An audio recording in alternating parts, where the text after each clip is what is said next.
happening, gang? It's your boy Retro back again with another reaction video. Yeah.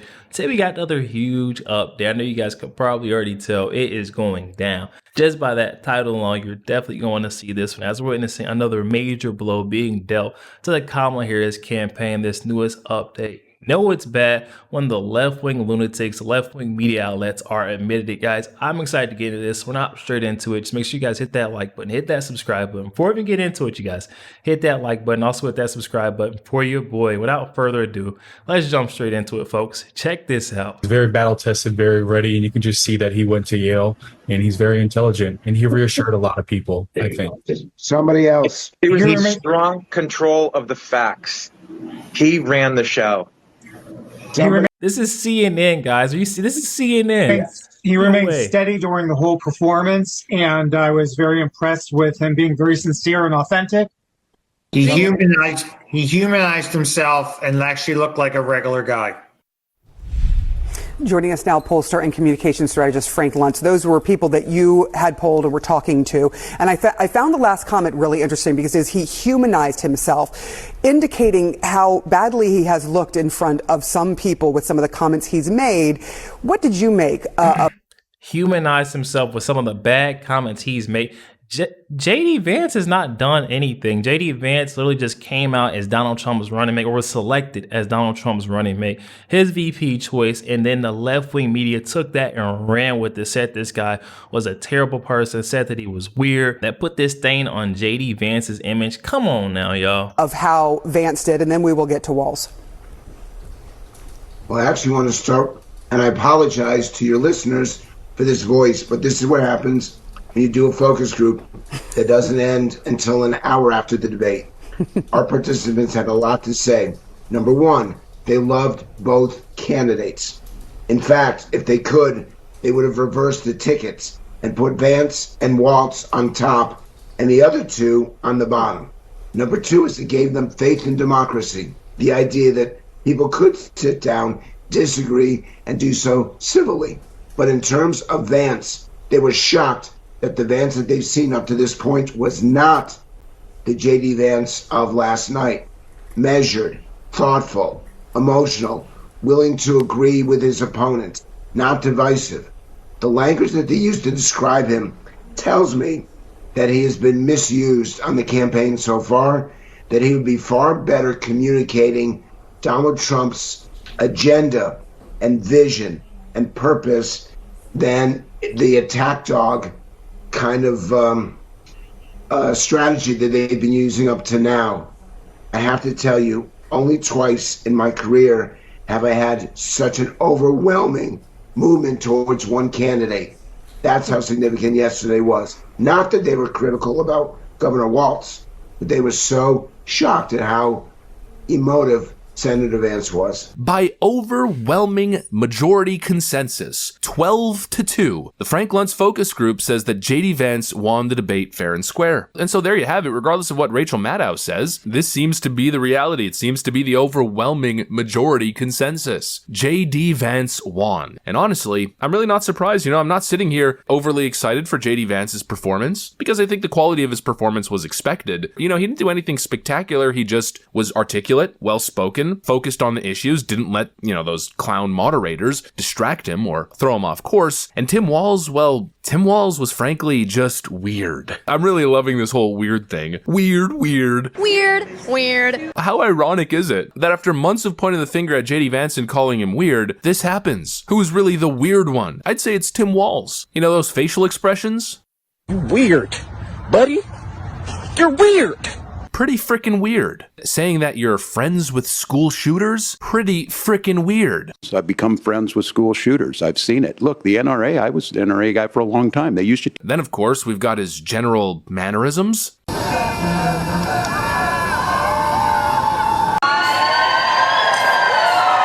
Governor Tim Walz.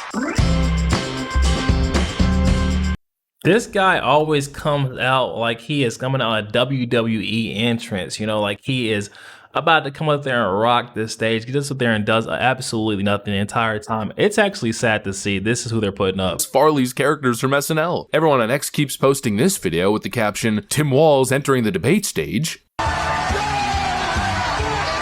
Like, yes, every single time. Like, that is the way he feels like he can relate with voters, is by storming in with so much, what he feels like is so much energy. But this guy looks like he has done something else backstage. I mean, like, come on.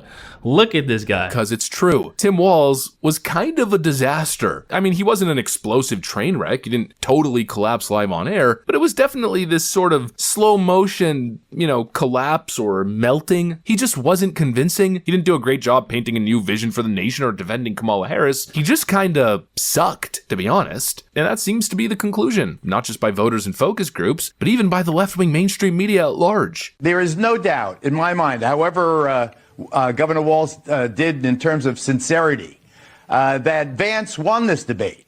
Does Governor Walz have a problem with the truth? No. They were talking, at one point, Vance wanted to correct something about how Haitians got into this country. And he was right, and the moderators wouldn't let him correct it. It's very interesting. But at the beginning, the two issues driving the campaign right now are Harris has a big deficit on the economy, Harris has a big deficit on immigration, and Republicans were happy tonight and Democrats a little bit nervous that on those two issues. Guys, these are left-wing media outlets. You know it's getting bad when they're forced to admit the truth. Talk about Kamala Harris. Yes, she's in a deficit on the economy. She's in a deficit on the border, guys. She's all around in a deficit when it comes up to being next to Donald Trump. I'm just being honest with you guys. You know it's real when they're admitting. Listen to it. And Republicans were happy tonight and Democrats a little bit nervous that on those two issues, Vance carried it. J.D. Vance is much more experienced at this, at public speaking, at defending himself, at pivoting. It's the audacity. I agree with you that we're in year 9 and no one knows how to cover the audacity. The audacity is that someone should have said, stop it, stop.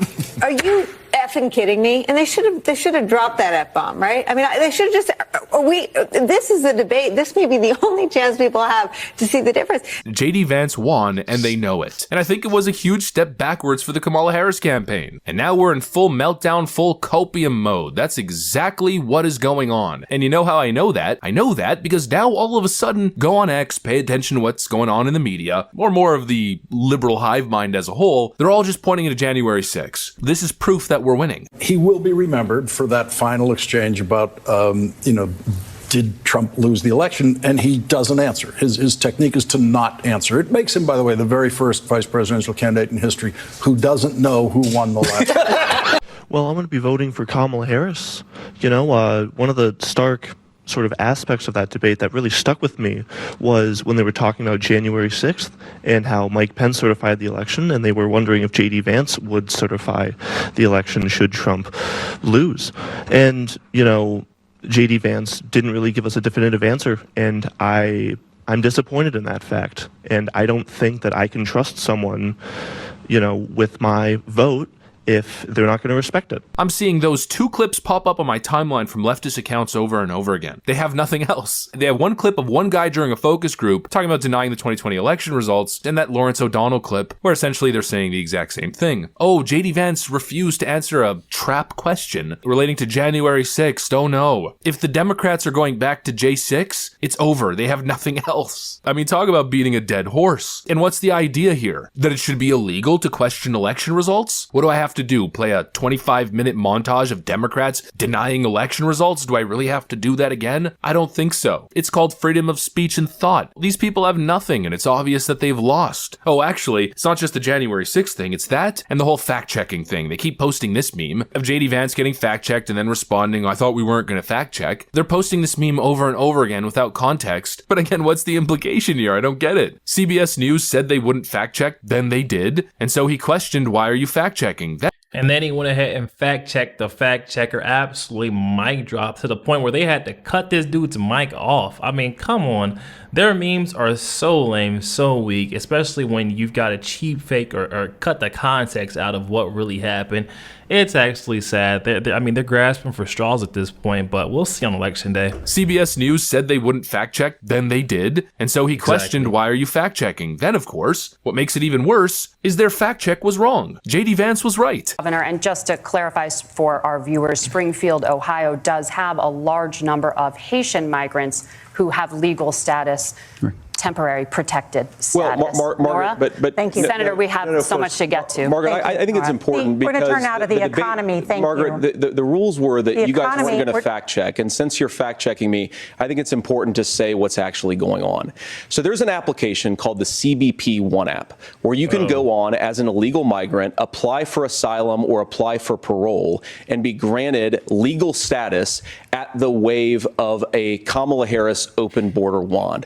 That is not a person coming in, applying for a green card and waiting for 10 years. That is the facilitation of illegal immigration, Margaret, by our own leadership. Thank you, Senator, for describing the legal process.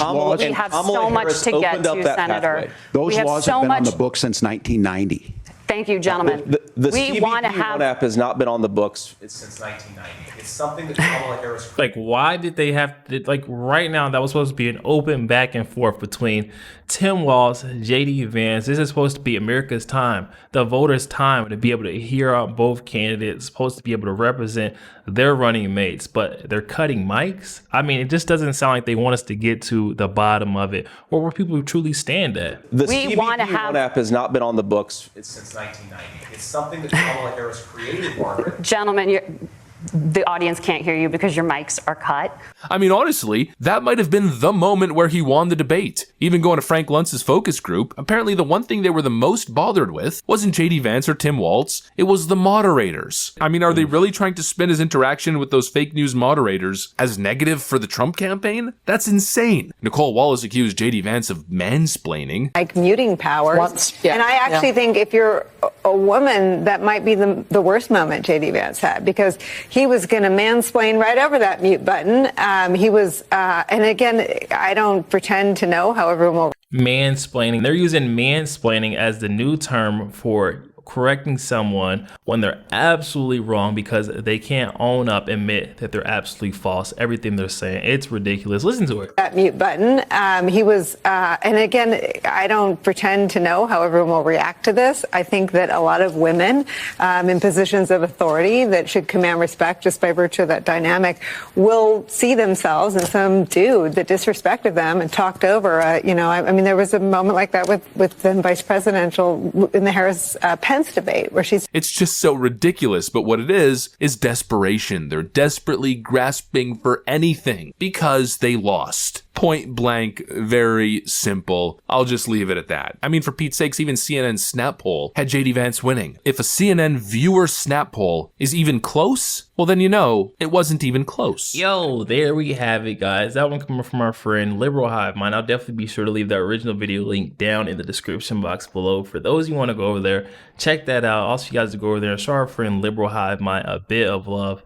Definitely a solid dude. Oh my goodness, folks. Donald Trump by a landslide. I'm calling it now. That dude, JD Vance, just went out there on that debate stage and absolutely solidified, Donald Trump's entire campaign. Being able to prove and back Donald Trump's policies, even when being faced with a 3v1, it just shows that the policies, the positions are truly there. Whereas the guy Tim Walz, he could barely even defend his own record, let alone Kamala Harris and what she stands for, her position, what she could do for Americans. I mean, we just didn't get much out of them. And I know a lot of the left, those who were still kind of brainwashed underneath that illusion that Kamala Harris was the one for them, woke up on that moment and was like, this is not who we need to be leading our country. Guys, definitely out in the comment section, let me know your thoughts. Also, make sure you guys hit that like button, hit that subscribe button if you'd enjoy more content like this. Catch you guys on the next one.